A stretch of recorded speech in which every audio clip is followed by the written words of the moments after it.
75 Cadillac. I've got the top row back on a southern born and cloudy day. Welcome to the Only One Shot Golf Podcast. I'm Jim Gallagher Jr. Last week we had Oklahoma men's golf coach Ryan Hibble on. Did a great job as he always does. Such a smart coach and just was such a great player and passed on that knowledge and one of the best in the business. But today on our episode we have Chris Petefish, who played on the Korn Ferry Tour and U.S. Open, played his college golf at Georgia Tech under the watchful eye of Bruce Hepler, who over 20-some years has been in the business and be retiring at the end of the year, and such a Hall of Fame coach, so he learned a lot from him. And Chris was a top 5 nationally in his high school class of graduating class of 2014. You got Scotty Scheffler, Will Zalatoris, some really good kids out of that class there, and headed to Georgia Tech. So had a pretty solid career there, and we'll talk about that. The team won the ACC a couple times. He had a couple really good finishes in the summer, had kind of a down year in a junior year. We'll talk about that as well. But turned pro and had a couple runner-up finishes on the Korn Ferry Tour, including a bogey-free 72 holes without a bogey. That's unbelievable. You think back, Lee Trevino did it in New Orleans. I think J.T. Poston did it at Greensboro. It doesn't happen very often, so it's going to be fun to hear Chris's story on that, and he's really kind of dove deep into the statistics and the analytics, which a lot of young players do, so great to hear from him on some of those things, and I think this will be very informative for you. So with that being said, let's get Chris on the phone.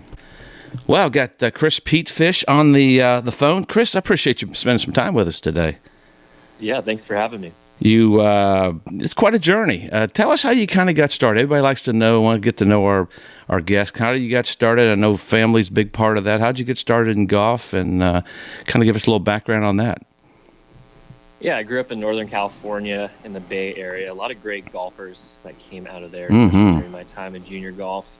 I'm 30 years old now, so this would have been early, mid-2000s. Both my parents got me started. They played recreationally and loved watching the game. And they didn't push me too hard in any direction with sports. I was 6 or 7 years old, and it was kind of the time I was trying every sport to figure out what I really wanted to do and pursue, I guess, for fun. And for me, I just got hooked with golf immediately, especially as an only child. I was able just to go to the golf course and go figure it out and try to get as good as I could at it, and I loved it. It was all self-driven, and yeah, it was kind of one of those things, like once I picked up a club and played my first tournament when I was 7, I was like, all right, like, when's the next tournament? Absolutely. Yeah, I always love to see it, and you're seeing it more, and you see it too, because you're playing kids have played multiple sports, and you're seeing it in college. The coaches are recruiting those kids. How important is it to play those other sports and instead of specializing in like so many want to do? How important is those multiple sports playing growing up? I think it's really important. I mean, I played a little baseball as well until I was like 10 or 11. And I think that helped me as well. I think it's almost necessary to be a great athlete now. I mean, all these kids coming out of college are so good and they hit it so far. And a lot of them have different motor patterns, whether it's hockey or baseball, and really know how to use the ground and have power and be athletic. And I think it's just, there's no way to learn that unless you do other sports and have different athletic movements. I'm having a son in the spring, and it's like, that's kind of, if he wants to play golf, that's something I would definitely recommend and instill in him. It's like, let's try some other sports as well, because I want to have those movements and be athletic. Yeah, and you talk to teachers, and VJ Trolio wrote the book Only One Shot, and he talks about that and the movements that other sports kind of complement golf, and also the team concept, because when you get to college, because golf is such an individual, kind of a selfish sport along the way. But you were a top 5 recruit as a junior golfer, that 2014 class. You had Scotty Scheffler, Will Zalatoris. What was that recruiting process like for you? And because you went all the way across the country to Georgia Tech and right there in downtown Atlanta. I did, and I have to go way back in my memory because I was being recruited in 2011 as a 14 high school grad. It was different back then because now kids are signing later whether that's a junior or a senior year. And back then it was much more of a free-for-all, like when you could sign. So I was being heavily recruited as a freshman, in between like freshman and sophomore summer. Wow. You know, I had a good freshman summer, like AJJ invitationals and whatnot. And, you know, I was definitely blessed to have a lot of options and opportunities of where to go. And it was definitely a lot coming at you, especially when you go from just being a little eighth grader to a year later, you have all these big time colleges, like either, you know, they're watching you play at events or questionnaires and all this stuff. Like, whoa, this is overwhelming and crazy. And yeah, I definitely visited a lot of really great schools and ended up choosing Georgia Tech for a few reasons. I guess we can go into those reasons, but it just ended up being a great fit for me. And I think I ended up committing sooner than later. I want to say somewhere in my sophomore year. Wow. But yeah, it all happened like very quickly. What advice do you give parents? Because a lot of my listeners, this is why I did the podcast, to kind of give some information out to the people who've gone through this. I like the fact that they're signing later. Man, I couldn't even find my locker in ninth grade. Or even a sophomore year, hard half the time, let alone sign a letter to go play somewhere. What advice do you have for those parents and even the kids that are kind of going through that right now, trying to maybe figure out and taking the pressure off of, hey, there's the coach from, you know, so-and-so here, there's the Alabama coach, there's the Georgia Tech coach, there's the Tennessee coach. How do you block that out as a kid? Because you're just learning kind of a lot more about yourself at that age. Yeah, absolutely. It's definitely tough when you're that young.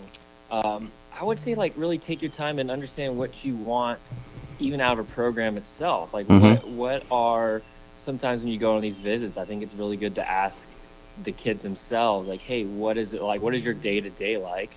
And really even asking, like, the star players as well as asking the guys that are towards the end of the bench, because you're going to get much more of a real perspective of, like, if the guy that's eighth that's not playing is loving the culture, then, like, man, you have something really great. But yeah, I would say, like, enjoy the process. It's like simultaneously a big deal, but also not, in terms of, like, don't overblow it. Like, you know, talking to a coach, like, you know, they're there to get to know you as well. And you're probably going to talk to multiple coaches. So it's really just a get to know, them process and being able to kind of lay down a lot of pros and cons. Like, hey, what do I really want out of a program? Is this the right fit for me as much as are they the right fit for you? Yeah, I always kind of tell kids, you know, where would you go if you, like you said, if you're the eighth person and you're sitting at home or you're hurt, that you feel comfortable going to, and kind of put that in your, you know, list of pros and cons. And I always tell them, like, you know, when you're being recruited, they're selling you filet and lobster. When you get there, you're actually serving it. So it's kind of a process, and it has changed. But you went early. Mike McGraw had you on his podcast, and you hit what they call a gray shirt. You actually finished high school early and went to Georgia Tech early. Did you like doing that, and how much did that help you maybe when you did start playing your freshman year? I definitely think it did help me, just to be able to have an idea of what to expect and be able to hit the ground running in qualifying when I was eligible to play as a true freshman and not getting there early. It was definitely an adjustment. I mean, I came in 2014. This was January. In my first week was when they had that snowmageddon in Atlanta. Yeah, and I remember. It shut down all the highways. People just didn't ice the roads. People just weren't prepared for this. And people were abandoning their cars and walking like 5-8 miles home. It was chaos. And this was my first week. And I honestly thought, what have I done?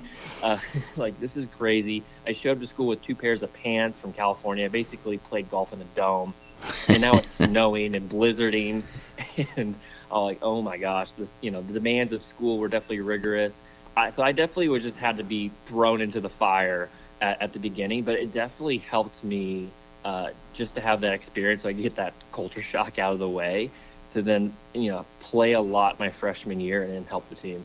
Yeah, it's always interesting. It depends on the person, too. Sound like you were pretty mature for your age. Some people, some kids, they need to stay in high school, stay home, kind of figure it out.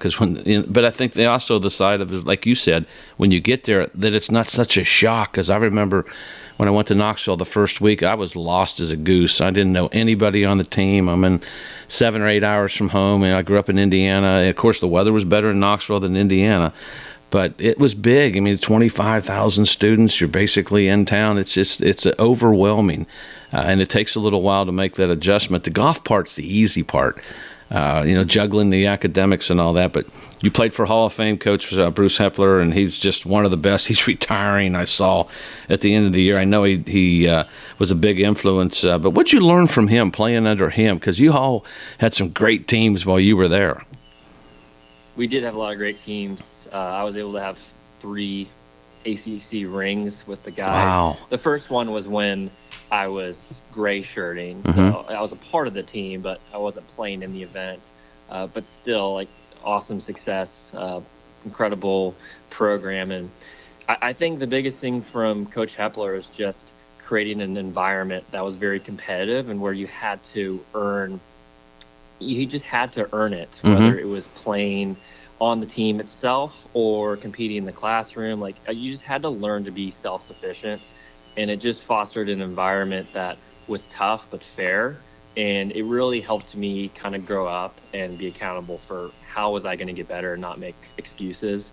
And you just see a lot of these people, all of these players that come out are either successful on the course or in business. And it's due to that environment that he created. Yeah, because it's life. I mean, life's not fair. You're gonna have ups and downs. It's tough. I think it was your junior year. You had some struggles. You maybe missed a few trips. I mean, what'd you tell yourself? Because it's not always going to be perfect for 4 years. Very few people have that, that success. But you kind of had a down year. What are you telling yourself? Because you bounced back your senior year, made the winning putt to win the ACC for the team. But what do you tell yourself when you're down and maybe you're sitting at home? Because some of the folks that are listening, that's going to happen, whether you like it or not. It is going to happen. I think for me, I think I really matured that junior year and was just, again, very accountable for how am I going to get better instead of having the perspective, like, I just want to play on the team. It was more of like, okay, what do I need to do to play better? Because I didn't make the postseason team, and it's like I wasn't playing good golf. I felt like I was a high recruit. Like, I should be playing on this team and helping them compete. And, yeah, I just did a really good job of having ownership, be like, hey, what do I need to do? And that was kind of a rock bottom that made me and forced me to really look deep and improve. We'll get into the strokes game, but that's kind of really when I dove into that and helped me play a lot better golf quicker. And that's how I had, a really huge amateur season that summer. And then, was able to play on the team as a senior and help win ACCs. And, that transition was pretty big for me. I talk. You mentioned in this conversation expectations, and I think it's the ones you put on yourself that can strangle you. And it doesn't matter who you are. Tiger Woods. I remember having Hal Sutton on the podcast a few years ago, and I was like, "Hey, Hal, man, you were compared to be the next Jack Nicklaus. To me, playing against him, you were the best amateur I'd ever seen." He goes, "Jim, how can I live up to that? It strangled me." And I think everybody goes through that. And just like you said, hey, I was a top recruit. I'm not supposed to be sitting at home. That's a tough thing for a lot of players to go through. But you mentioned, you spent some time learning that. I know Scott Fawcett does Decade, and he helps a lot of players now.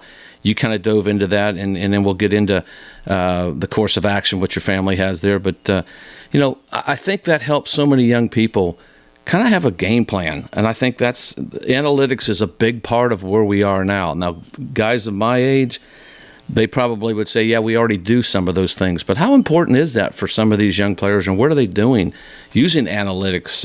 We'll just start with like using the Decade method. What did you do during that junior year that kind of prepared yourself for getting back here on your senior year? Yeah, and this was all in 2014, 2016, when all this was when Scott Fawcett was really creating this system with Zalatoris as like his really first test run. And so it was relatively new, and not a lot of people knew about it.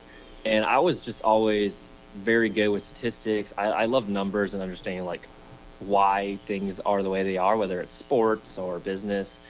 And so I just was easily, gravitated toward the numbers and like intrigued by this new system and how to play golf and understand the math of golf and probabilities.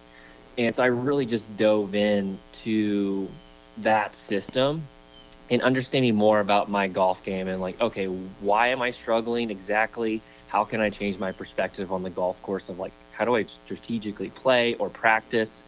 And it really eventually started definitely changing the way I think about the golf, how I think about the game, and how I practice. And it obviously led to a lot of really good results and a really solid professional career. And it definitely, I mean, it's not the only reason, but definitely a part of the reason why I started playing some really good golf after that. And I think it's so important, especially as junior players now, to have a system such as Decade or not, that there's so much talent right now in the game that it's getting harder and harder to separate yourself. Mm-hmm. And these kids are coming out more prepared to win tournaments now. I mean, amateurs are contending in PGA Tour events, and these college players, or it's Coyven or Luke Clanton. It's just like, they are learning faster how to be more professional. It's like, this is almost a requirement now, not just an advantage. Yeah, because we had to kind of go through the hits and misses trying to figure it out. I felt like, and I've listened to Scott, and he helped with VJ Trolio at one of his, Scott was in there with some of the kids, and I thought it was so good for kids to have kind of a game plan. I'm not a numbers guy, so it confuses me. Sometimes it scares me to jump into that. I think a lot of it depends on the person. I don't think there's anything wrong with it, because data's not going away, because it actually gives you, hey, this is actually where you are good. This is where you need to work on. But so many players don't have a game plan and don't have that management skills that you kind of learn in college, how to, with time management. I think it's interesting to watch that. But, say let's just start with a pre-tournament. What kind of was a prep for you? I mean, you're using numbers, obviously. What was a prep getting ready for a tournament? Where do you go through to kind of get yourself ready to play that week?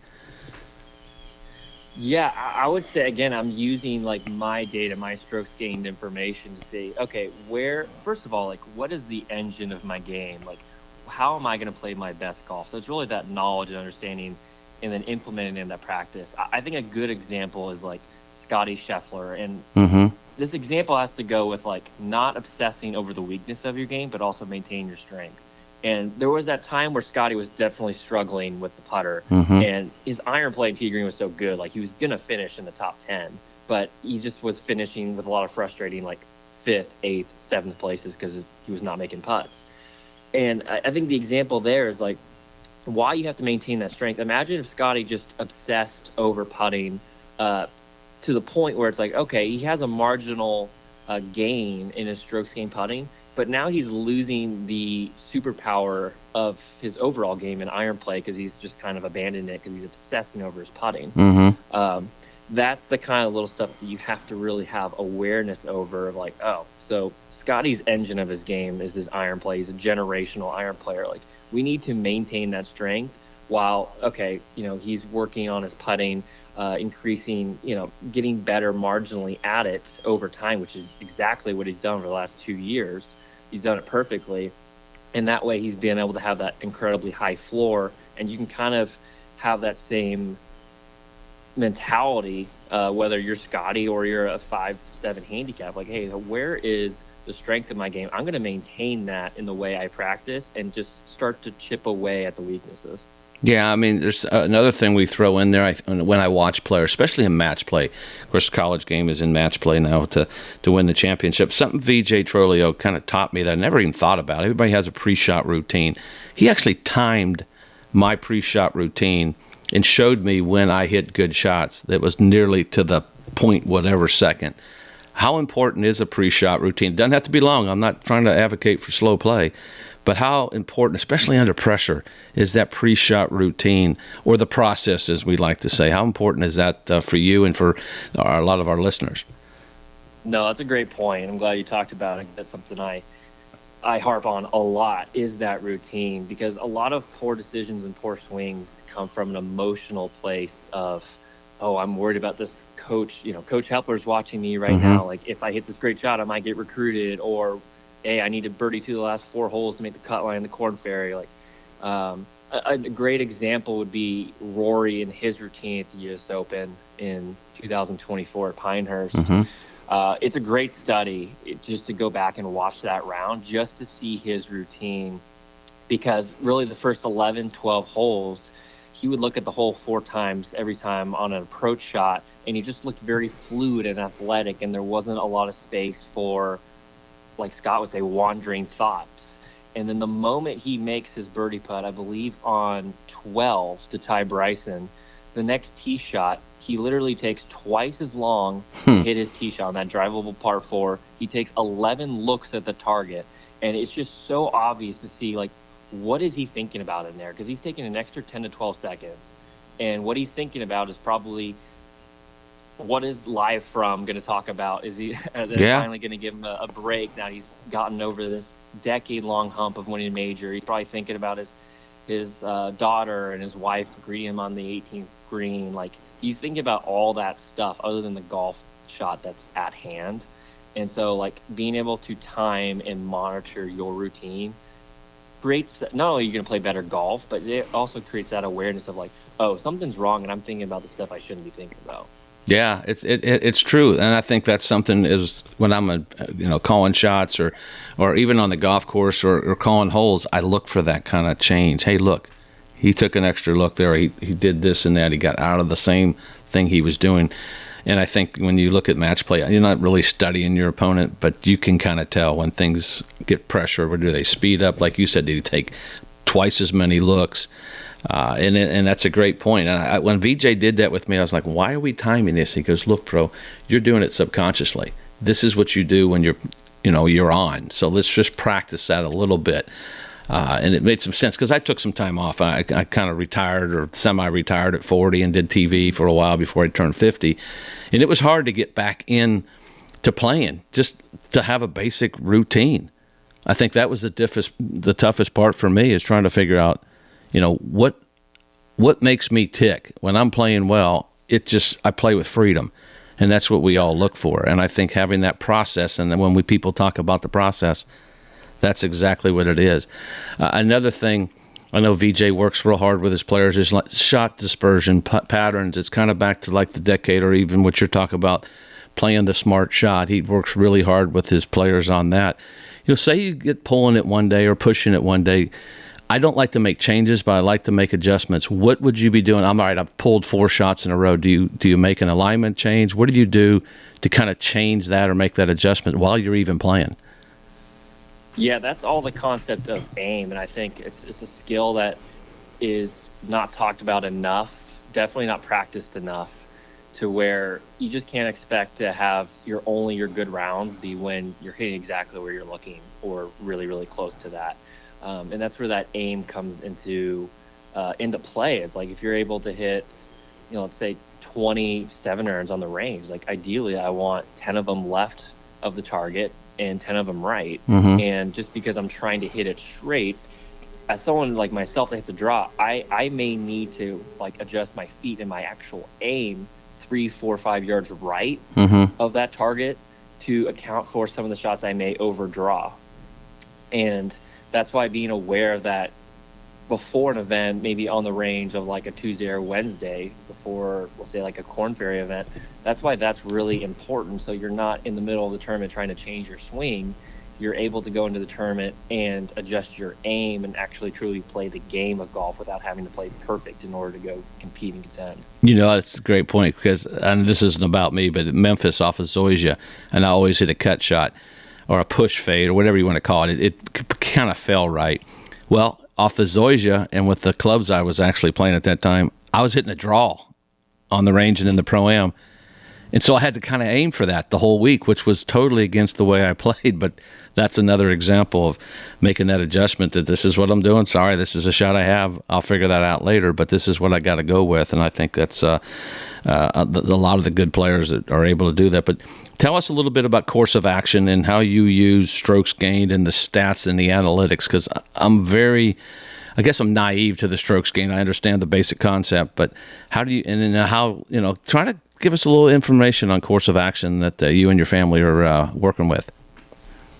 Yeah, absolutely. So course of action started about 10 years ago with my mom, and she started helping players, mostly juniors, kind of strategically plan out their junior careers and help them get noticed by colleges and the recruiting. And it was a part of a group, a lot of consultation companies kind of happened and started about 10 plus years ago. And for me, I really jumped in about this past year, about a year ago, kind of as an arm of the company in more of a performance coach aspect, using, players' personal strokes gain information and analytics to be able to improve performance without touching their swing, which is the cool part. And really kind of taking my experience as a player that's been in their shoes and, been able to play, luckily, like where they want to play and where they want to get to in golf. So I've just done so much trial and error of like, oh, I know what doesn't work. I've spent years figuring out what does work, and being able to kind of expedite that process for not only juniors, but all players, and how to play better golf quicker. And so I'm really using those strokes gained almost as like an x-ray, like a CAT scan of like, okay, I'm able to really see this like a doctor and be like, okay, this is exactly kind of the blueprint of your game.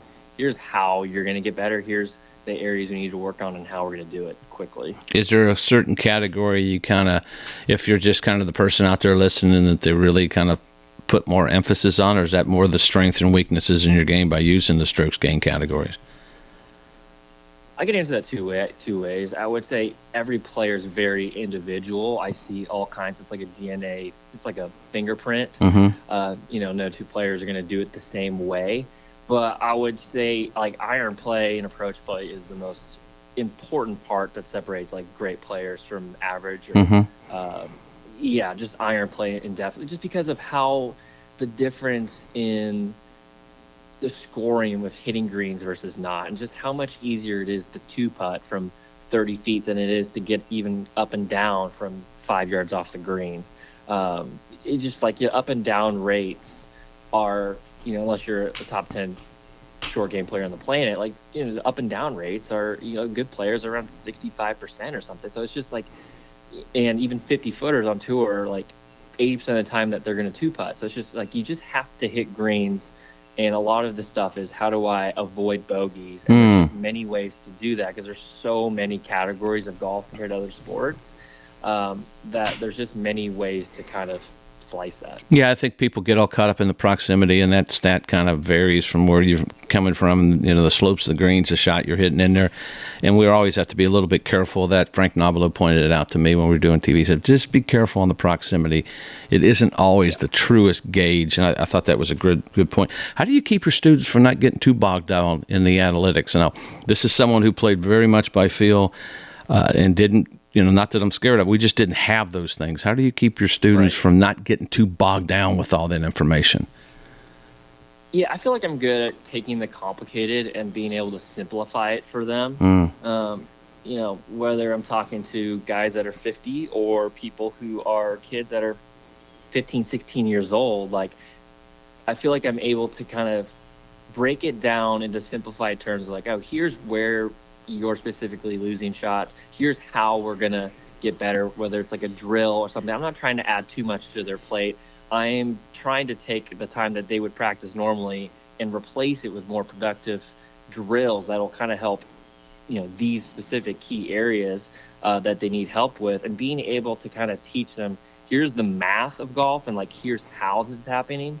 And I think for a lot of them, it's like a light bulb moment, like, okay, that makes sense. Like, I can relate to the math of that and why what I'm doing doesn't make sense and why I'm losing shots there. Yeah, it clarifies things. You just think, oh yeah, I'm a great iron player, and you find out, well, you're not really as good as you think you are, or you're not as bad as you think you are when you use some of those stats. But one thing that stood out to me I thought was amazing, you went 72 holes without a bogey. I mean, talk about playing with freedom. I think of Lee Trevino at New Orleans. I think that was back in the 70s or 80s, and JT Poston did at Greensboro. I mean, we just kind of go through that, not the whole week, but just that whole mindset. I mean, the pressure of like, hey, I made a bogey. I know, because it had to enter your mind at some point. You know what? Funny enough, it did for a second, maybe in the fourth round.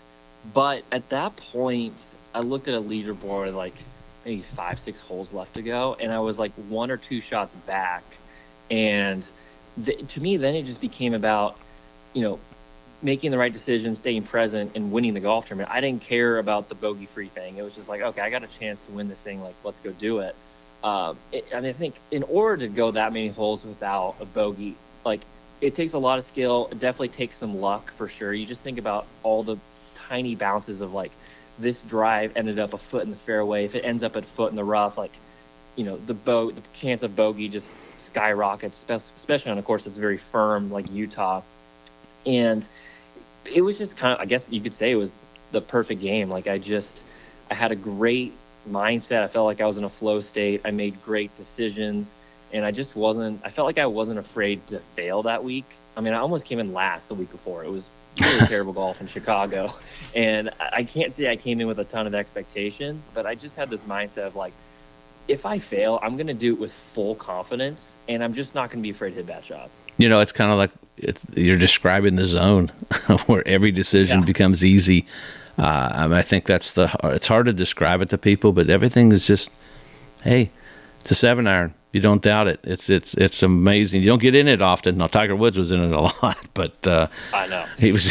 Well, I'd say he's in it 90% of the time when you look back at it. But one thing I always like to ask our guests, and it's always a little different definitions, is what separates. And we kind of hit on it a little bit. What separates that elite player from the rest? And you're playing at that level. What separates those? And you were at that level, maybe from the rest of them. Yeah, I would say two things. If I'm playing around with the first answer, I'd say maybe some people are just incredibly gifted, and like Dustin Johnson, and they're 6'4", and they can roll out of bed and hit a 320-yard baby cut. If you can do that, you're going to make a lot of money. If that's not you, I would say great players have really good systems. Like they're aware of the game. They know how to practice. They also surround themselves with the right people. Like it takes a good team. It's very much an individual sport, but it takes a team in order to play great golf. And I also think there's an intersection between like the right amount of confidence, but also not being over cocky. And I say that all in like, it kind of leads to humbleness. Like I need to be confident in what I'm doing, but I also need to be like accepting, like, hey, I can get better in these areas. I think people can get stuck in motion when they're like, oh, I'm going to blame everything else. Like I'm doing everything perfect. I'm just getting the bad mistakes or whatnot. Yeah, I think my wife always says it the best. It's, can you live the life as a pro golfer? And that may mean going back to your hotel and watching TV and living a little bit boring, working harder. I just think that's a big part of the success is can you live that life? I think that's the tricky part. One thing we didn't talk about is and you hit on it, golf is such an individual sport. It's for some of our listeners who might be college players, the pressure of that going from an individual, now you're the team pressure. I mean, how do you juggle that? How do you kind of get that out of your mind and separate that? Because that's probably even more pressure than playing as an individual sometimes. It definitely is more pressure. I mean, especially when you think about when you're in college and you're playing postseason, you're playing at regionals, and there is no next tournament. At least when you're in the regular season, you're like, oh, if I didn't play great, I get to go we're going to the next tournament, or we're going to get on that plane where, regionals, like there is no next tournament. You don't play well, ACCs, championship, conference, like there is no next tournament. I think it goes back to like, it's a team sport, but you really need to be in command and ownership of your situation and your game so that you can help the team. Yeah. And when you're in that situation where it's like, hey, it's do or die, need to help your team, like you're going to dig deep because you guys have been through a lot of stuff when you're on a team and doing workouts at 5:30 in the morning. Like you're going to step up for your guys. Yeah. Ryan Hibble, who was on the podcast, our first of the new season, he said, do your job. And if you do your job, and I think that's the thing, everybody has a 1, 2, 3. Sometimes that pressure's on that 4 and 5th guy. And then if they don't play well, the first 2, 3 guys know they have to play well. So it's a tough juggle, but that's why we do it. I mean, we live for that moment to be under the pressure. That's why you work so hard. That's why you go through the statistics that you're talking about. Hey, here's my strengths. Here's what I need to work on my weaknesses. What's up next for you, and how can folks get a hold of you and get in touch with you? Yeah, I mean, the weather's getting a little worse here, so we'll see if the Atlanta weather can hold off and play a little golf. But I have full status on America's next year, but I'm also focused a lot on this business and helping people play better golf. It's been really fun to be able to do that, especially with a lot of junior players, and being someone that's been in their shoes, to be able to kind of pay it back and help others do that is a pretty awesome feeling. You can get in touch with me several ways. My website's courseofactiongolf.com.